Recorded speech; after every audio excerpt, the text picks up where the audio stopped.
서울의 다양한 생활 정보를 모아서 전해드리는 시간이죠. 쇼미더 서울. 오늘은 문화에 대한 이야기를 하는 날입니다. 김원식 문화평론가 모셨습니다. 어서 오십시오. 안녕하십니까? 예. 자, 설 연휴 기간에 이 영화 하나밖에 없었던 것 같아요.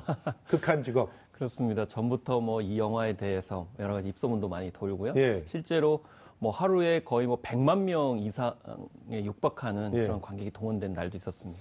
지금 원톱이라는 거죠, 원톱. 네. 사실은 쌍끌이 흥행도 아니고 원톱으로 이렇게 강력한 힘을 보여준 영화가 이전에 얼마나 있었나 하는 생각이 들 정도로. 사실 연말까지만 해도 100억대의 대작들이 줄줄이 참패를 했고요. 맞아요. 특히 해외 할리우드 영화에 참패를 했습니다. 지금 네.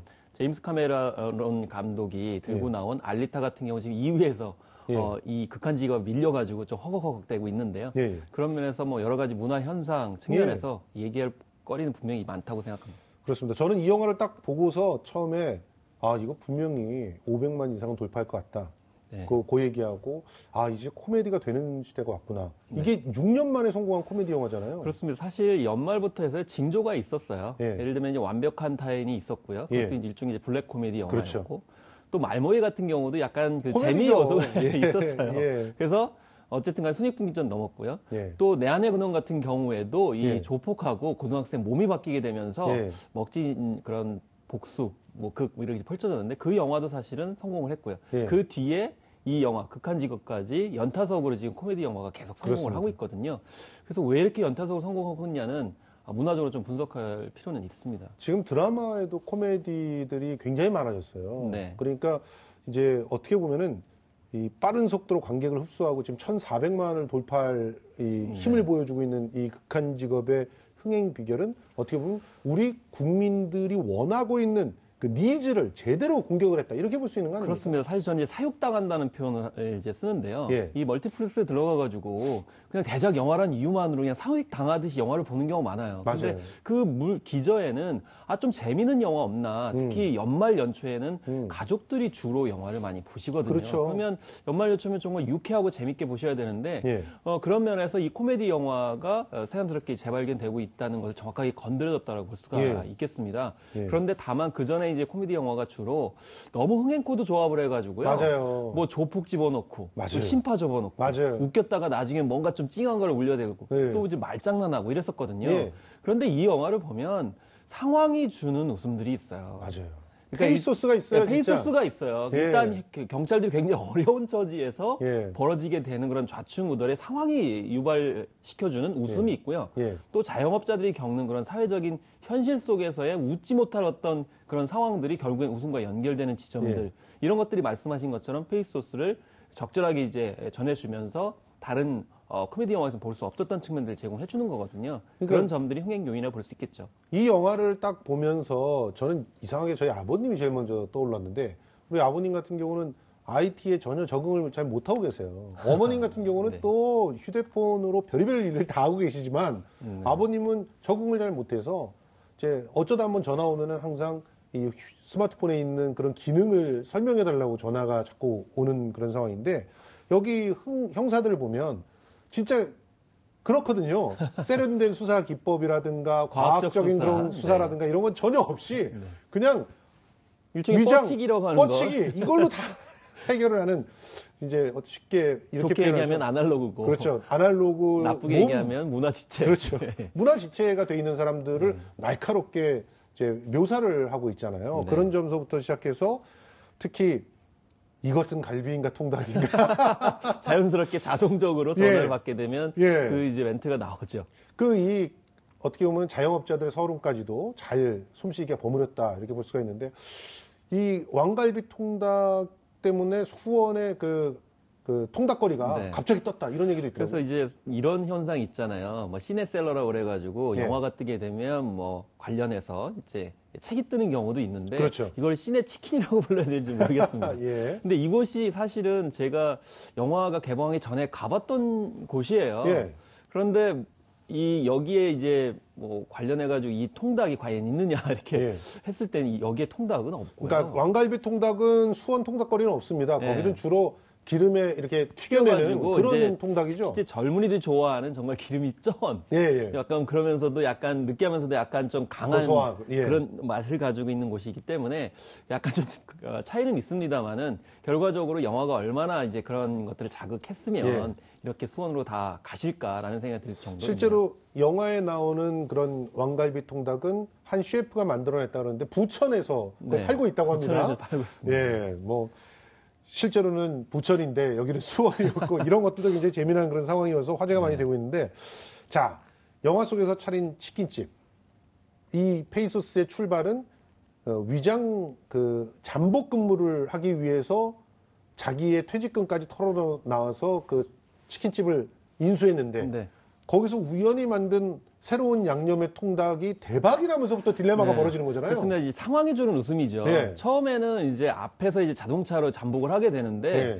이게 노출이 되죠. 맞아요. 그러다 보니까 그 앞에 있는 치킨집에 가서 이제 치킨을 먹으면서 손님으로 위장을 했는데 손님집으로 있다는 것도 이제 한의가 있죠. 예. 눈치 보이고. 예. 그런데 그 통닭집이 망하게 돼요. 맞아요. 망하게 되니까 더 이상 잠복을 할 수가 없게 돼요. 맞아요. 그럼 어떻게 해야 되나? 결국 우리가 인수를 해가지고 장사를 하자. 예. 근데 누가 통닭을 만들 거냐? 예. 서로 미루다가 예. 결국엔 왕갈비 양념집을 하는 그 아들이죠. 아들이 예. 결국 마지못해서 하게 되면서 이 상황이 마지못해서 하게 됐는데 끝내 이제 대박이 터지는 상황이 주는 웃음이 있는 거죠. 예. 그런데 다만 워낙 현실이 그와 반대기 때문에 예. 이 대박 통닭집을 또 바라는 게 아닌가. 그래서 그래요. 실제로 뭐 표어 건수가 100만 건을 넘었다는 조사 맞습니다. 결과가 있었습니다. 그래서 전년도 90만보다도 만 건보다도 10%가 증가했다고 이렇게 얘기를 하고 있기 때문에 결국 통닭집 같은 경우도 뭐 영화에서는 굉장히 쉽게 할 수 있는 것처럼 보이지만 아마 줄어드는 이유가 어렵기 때문에, 그렇죠. 호화이기 때문에, 예. 그래서 실제로는 통닭집이 그렇게 많이 만들어지지 않고 또 성공하기도 힘들다는 점을 거꾸로 알 수 있습니다. 아니, 이 영화에는요, 진짜 자영업자들이 누구 때문에 고통받는지를 아주 속속들이 잘 알고 있는 사람이 썼다, 이렇게밖에 볼 수 없는데, 눈여겨볼 만한 곳 하나가 네. 이 맛집 프로그램 만드는 PD가 와가지고. 아니 그건 실제 다큐로도 제작이 된 적이 있어요. 맞아요. 그 실제로 업자들이 돌면서 뭐 홍보해주겠다 그러면서 돈을 요구하고 예. 그래서 또- 안 한다 그러니까 그 악성 잠복- 루머를 퍼뜨려서 퍼뜨려가지고 망하게 하고. 오히려 망하게 하고 예. 뭐 이런 현실들을 정확하게 적용을 하고 있죠. 물론 예. 좀 웃음 코드를 버무려서 했긴 했지만요. 예, 물론 그렇습니다. 거꾸로 또 그걸 극복하는 과정들이 오히려 희망차기 때문에 예. 영화를 보게 만들지 않을까 싶습니다. 근데 이런 어떻게 보면 사이비 언론인들뿐만 아니라 그 배달 서비스 앱도 굉장히 지금 자영업자들을 힘들게 하고 있잖아요. 네. 그래서 앞서서 이제 IT 말씀하셨잖아요. 그러면 이 치킨집을 하게 되면 이제 명예퇴직을 하거나 뭐 강제퇴직을 하셔가지고 중장년층이 나와서 하시게 되는데 그러면 홍보를 해야 되는데 예. IT 쪽으로 해야 되는데 잘 모르는 경우가 많아요. 근데 맞아요. 지금 상황이 그렇게 되니까 반드시 배달 앱을 해야 되는 것처럼 그렇게 하지 않으면 뒤처질 것 같은 강박관념들이 형성이 되다 보니까 맞아요. 이걸 거꾸로 이제 악용을 한다는 거죠. 예. 그래서 오히려 배달업체들이 광고 비중을 폭리를 취한다든지 예. 또 시장의 과당 경쟁을 유발한다든지 뭐 이런 현상이 벌어지고 있고요. 또 허위와 불공정 그런 등의 행위를 해도 규제가 맞아요. 제대로 이루어지지 않는다든지 예. 또 거꾸로 선점을 한 그러니까 배달 앱이 선점을 하거든요, 지금. 그래서 시장 독점으로 인한 지배 구조의 문제들 이런 것들이 계속 가중되고 있는 그런 상황이고 실제로 이것이 요즘 소상공인들을 괴롭힌다는 거죠. 그러니까 요즘 젊은이들 보면은 배달 앱은 기억을 해도 동네 음식점 이름을 기억을 못 해요.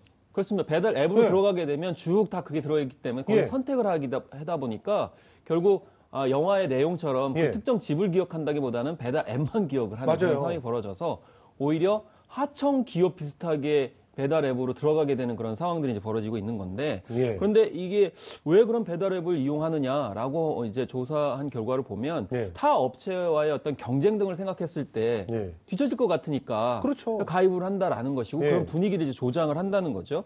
또 광고 홍보를 해서 또 자발적으로 들어가긴 하지만 이것도 결국 자발적이라 하더라도 뭔가 이제 강박 심리가 적용된다는 것이고요. 예. 또 4.4% 해당되는 것이 본사의 지시로 업체의 의지와는 상관없이 가입되는 부분도 저렇게 있다는 것. 네. 이런 점들이 또 문제점으로 지적이 되고 있는 거죠. 그러니까 서로가 잘만 그 아이디어를 짜면 이제 배달이라고 하는 것을 잘 아웃소싱을 해가지고 어떻게 보면 개개인의 집들이 전부 다 부담을 어쩔 수 없이 해야 되는 그런 인건비라든가 이런 것들을 잘 떼어내는 그런 경영의 효율화처럼 느낄 수도 있지만 자칫 잘못해서 배달 앱 자체가 갑이 돼버리면은 그냥 별로 일을 안 하는 거잖아요. 배달을 하는 사람들과 배달 업체를 연결시켜주면서 폭리를 취하는 이런 상황이 돼버릴 수도 있다는 거예요. 그렇습니다. 일종의 이제 거강꾼도 아닌 거강꾼인데요. 예. 예를 들면 포털이 가장 문제였던 게 뭐냐면 자신들이 아무 생산도 하지 않는데 맞습니다. 연결을 해주는 이유만으로 엄청난 폭리를 추구하는 현상들인데 예. 그래서 배달앱 같은 경우도 이 포털을 이제 비즈니스 모델로 삼는 거죠. 그렇습니다. 자기들은 플랫폼만 깔아놓고 예. 오게 만들어가지고 결국에는 수수료를 받게 하면서 광고를까지 챙기는 이런 주객전도 현상이 IT 쪽에 계속 이렇게 된다 그러면 결국 자영업자들 같은 약자들은 오히려 이 갑질에 희생을 당하게 되는 구조가 계속 심화된다고 볼 수밖에 없는 예. 것이고 그런 면에서 영화에서는 이런 부분들은 사실 안 나오고 예. 우연히 한번 만들어 봤는데 그것이 대박이 터뜨려서 인터넷에 사람들이 올려가지고 뭐 전국적으로 유명해졌다. 사실은 뭐 기분 좋은 설정이긴 하지만 현실과는 좀 약간 다를 수 있다는 점에서 좀 약간 아쉬움은 있었습니다. 세상에 프랜차이즈까지 내게 돼요, 나중에는. 네. 그렇잖아요. 그런데 사실 많은 자영업자들이 프랜차이즈를 선택하는 이유가 뭐 홍보도 하기 힘들고 또 일정한 그 생산품들을 뭐 그 수준을 유지하기도 굉장히 그렇습니다. 어렵고 뭐 이런 것들 때문에 뭐 치킨 가맹점 또 편의점도 가맹점 이렇게 하시는데 요즘에는 프랜차이즈를 통해 가지고 뭔가 자영업을 하는 분들이 오히려 줄어들고 있는 그런 추세예요? 그렇습니다. 2000년대 같은 경우 특히 IMF 외환위기 이후에는 결과적으로 명예퇴직이나 아니면 정말 강제적으로 길거리에 내몰리신 분들이 프랜차이즈로 많이 진출을 했었고 예. 그곳에서 성공하는 것이 하나였던 로망 비슷하게 됐었습니다. 그렇습니다. 그런데 이 영화에서도 나오는데 약간 은유적으로 나와요. 맞아요. 그러니까 이제 마약 조직들이 예. 오히려 프랜차이즈를 이용을 해가지고 자신들의 이익을 챙기는 형태로 나오거든요. 마약 프랜차이즈를 만든 거죠, 그렇죠. 사실은. 그래서 사실 그 안에 이제 그런 것을 집어넣게 되는데 너무 많이 말씀을 드리지는 않겠지만 예. 결국 그런 것도 프랜차이즈점이 가지고 있는 폭리 혹은 자신들의 이익을 위해서 무슨 짓을 하는 그런 현실을 좀 우회적으로 비유한 것 아닌가 이런 생각이 좀 드는데요.